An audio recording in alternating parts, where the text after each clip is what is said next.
Hello. Thank you for joining me today. You are very welcome here. I am Tiffany Staggs, your metamorphosis mentor and CEO of Root of the Bloom Healing Arts. My passion is helping women and moms navigate the neurospicy and turn their trauma into transformation. I am a neurodivergent mama with ADHD, CPTSD, and I have recently learned I may also be on the autism spectrum. I struggled a long time before finding the right tools to help me navigate life with my partner and 2 young children. Today, I'd like to talk about navigating the holidays and every day as a neurodivergent mama. Let's face it, the holidays are stressful for every mom. It often falls on us to create the magic for our families. The decor, the cooking, all the food, the gifts, the parties, the interpersonal relationships, the cleaning, no time, less money, add in a dash of neurospicy, and suddenly we're on the floor of our bathroom in tears or yelling at everyone. But it doesn't have to be this way. I'm going to take a deep dive into not only why you feel so overwhelmed, but I will share practical tools I have personally implemented in my own life to help make your holidays and every day a lot happier. I am passionate about accessibility and practicality. Each modality I use is easy and quick to help you right when you need it, without having to excuse yourself for an hour during all the hustle and bustle. I use these myself throughout the day as a work-at-home mama of a 2 and 4-year-old when I'm feeling dysregulated and overstimulated, which, let's face it, is pretty often. At the end of this presentation, I will share my favorite easy-to-remember go-to exercises. But first, I would like to go into neurodivergence and how it affects us as mothers. We all know that scientific data regarding neurodivergence is geared towards school-aged boys. More often than not, neurodivergence in girls and women is completely missed. We learn from a very young age to mask the volatility of our inner world through coping mechanisms such as perfectionism, people-pleasing, dissociation, and we often have very low self-worth, though we seem bright and even bubbly on the surface. We go on about our lives doing okay, and then we become mothers and suddenly feel like we're drowning. We see other moms doing all the things and it looks so easy for them. We feel constant guilt and shame that we just can't keep it together like everyone else. There are also high comorbidities of neurodivergence with childhood trauma, exacerbating the situation. All these things tie into making the manageable feel unmanageable. We become moms and suddenly everything is a trigger. The constant overload of sensory input plays into our frazzled emotions even as we are experiencing the intense inner upheaval of new motherhood. So many changes we aren't prepared for. Our relationships change as well, including our relationship with ourselves. It's extremely common to have the feeling of losing yourself completely. Then it's time for us to make all the magic happen when we are feeling anything but magical. And here's what you can do about it. You can put supportive systems in place to manage both your internal and external environment and have a few handy tools in your toolkit to pull out when shit inevitably hits the fan. Managing your outer world during the holidays may look like shifting perspective on what's truly important for you and your loved ones. Do the kids really need Elf on the Shelf or 10 gifts to have a happy Christmas? Or can we nix that and do a little less this year? Does every single part of our home need to be spotless before the family arrives? Or do I just need to hit the family common areas and call it good? Managing your outer world can also look like downsizing on decor, gifts, plans, events. When you keep it simple and keep it easy, you keep it happy. Another thing you can do is delegate responsibilities. For instance, catering instead of cooking. You would be surprised to hear that often catering is cheaper than buying all the ingredients and cooking it yourself, especially when it comes to the time spent cooking it and cleaning up after. You could also come up with a list of simple tasks that require no hand-holding to delegate to your partner and family members.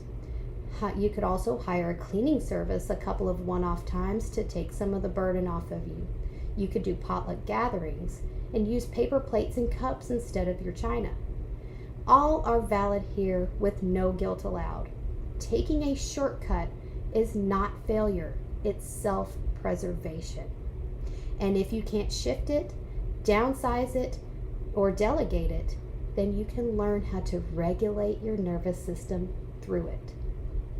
So to manage your outer world, you must first nurture your inner world in 3 ways. Number 1, regulate your nervous system. Number 2, practice self-acceptance and a good enough attitude. And 3, maintain healthy boundaries with yourself and the people in your world. Let's dive a little deeper. The first and most important, learning how to regulate your nervous system, or as I like to call it, putting on your oxygen mask first. If you are in a constant state of stress, your body is overproducing histamine and adrenaline, causing a nasty feedback loop of anxiety and overwhelm that can put you into adrenal fatigue, which is burnout and survival mode. This state can last for days, weeks, even years. Nervous system regulation is the foundation for building more balance and ease in your life. Are you the type of person that can't sit down and relax to save their life? You might be in survival mode. The second way to manage our inner world is by practicing self-acceptance. A good enough mentality serves us and supports us versus holding on to perfectionism. Perfectionism is an insidious coping mechanism that permeates every area of your life, wrongfully celebrated in our society, the ever-going, ever-doing mom that never stops, that looks good while doing all the things perfectly all the time. It's not real. It's not obtainable. We are human, and it is okay to be human. We are not capable of being perfect. Mistakes and flubs and oopsies will happen, and holding yourself to such a high standard is extremely harmful to your mental and emotional health, especially during high-stress family events. This perspective shift has been a game changer for me. By taking a good enough mentality, a lot of the self-imposed pressure lifted immediately.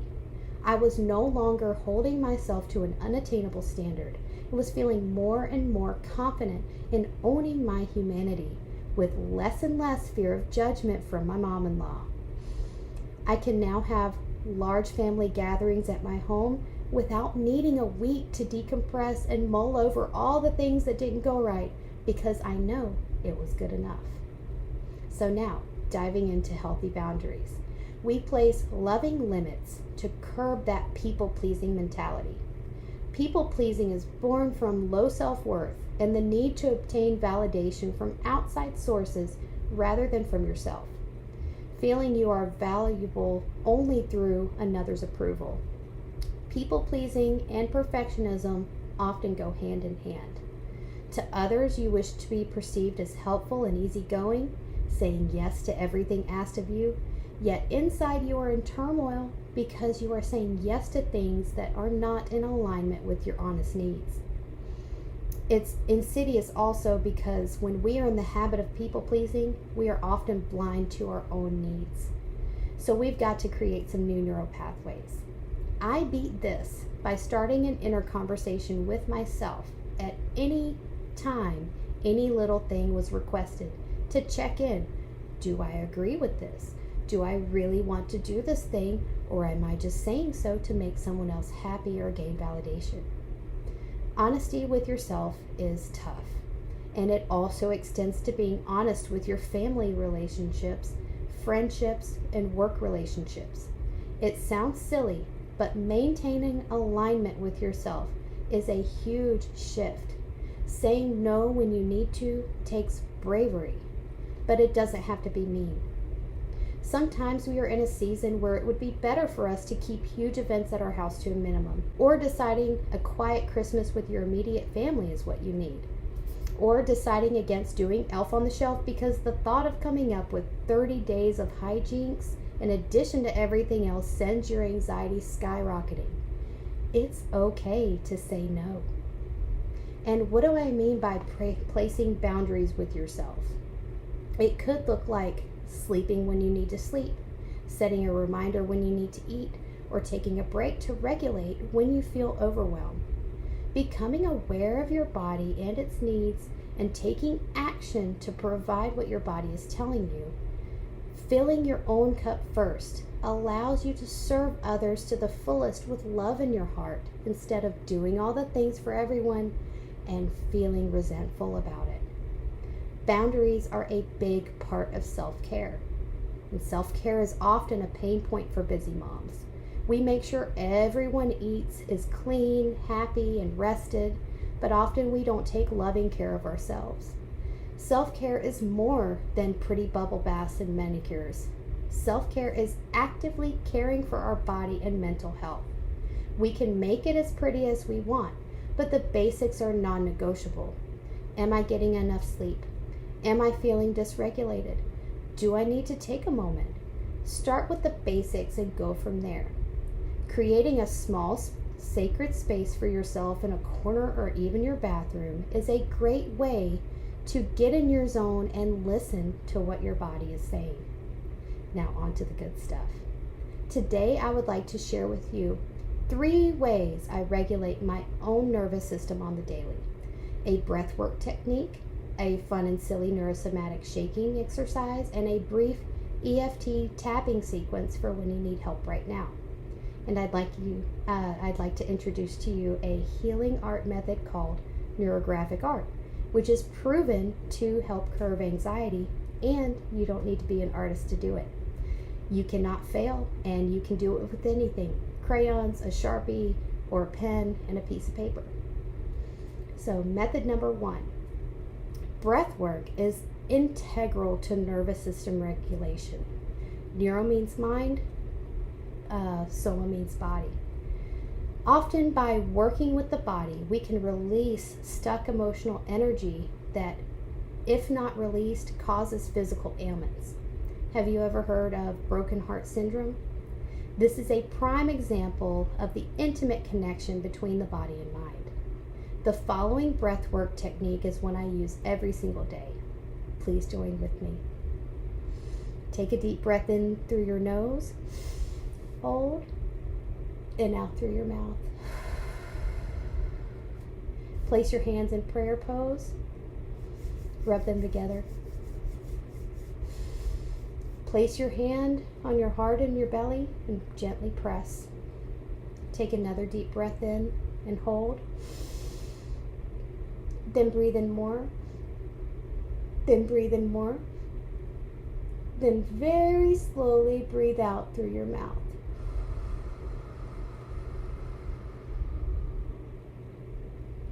I use this breathing exercise when I'm struggling with sensory overload. It works wonders. It's also very helpful to do before sitting down to a task that requires focus. I did it today right before making this presentation. I often have trouble switching from task to task, and this is great for transitioning and getting my spicy brain in check. It's also good for when you have the hiccups. Another way I use this is in the moment when I can't excuse myself is by simply doing the breath portion without the prayer hands. You can make these exercises work for you however you need, whenever you need. And on to the neurosomatic shaking exercise. I created this exercise for times when I feel like I've got to move some energy. If you are holding on to stress, can't relax, or need a quick laugh to get you out of a funk, this technique is my go-to. Bonus, when I do it with the kids, we all get a good laugh. This is a great technique to break through tension or come around after a tantrum. I call it the wacky waving arm exercise, modeled after those inflatable, wacky waving arm dudes you see at car dealerships. You stand up, rub your palms together, hands to your heart. Deep breath in, and as you exhale, bend all the way down. On the next breath in, pop up, and rise up and wave and shake your arms and upper body like nobody's business. The wilder the better. Make faces, noises, whatever silly thing comes to mind, and allow it. Then bend down again, pop back up and do it again. Repeat as necessary. Then take a deep breath and have a good laugh. Now for the tapping. This technique is called the emotional freedom technique. You tap on specific areas of your upper body in sequence as you voice your fears, then you flip the script toward acceptance. You are actively working with both your mind and the energetic meridians of your body. You begin by tapping the side of your palm, like the karate chop, then the top of your head, your eyebrows, the side of your eye, underneath your eye, underneath your nose, the chin, the collarbone, and underneath your arm. This is a script that I created for myself, and you can use it or create your own script and tailor it to your emotions and needs. Let's begin. I feel anxious, overwhelmed, overstimulated, like I can't keep it together. I feel like a failure, that everyone can see me failing. It's so hard, so hard. I'm struggling. But what if it's okay? What if it's okay that I feel this way? It's okay that I feel anxious. It's normal to feel overwhelmed and overstimulated. What if I can feel these things safely? What if I'm not a failure for feeling this way? What if I'm doing a good job? What if my best really is good enough? What if I am safe, whole, successful, even if I made a mistake? I'm grounded in the knowledge that my body is communicating with me. I am okay. I am safe. I am grateful to myself for taking a moment to regulate. I am doing a good job. I love myself. I honor myself and said gratitude to myself right now. Thank you. Thank you. Thank you.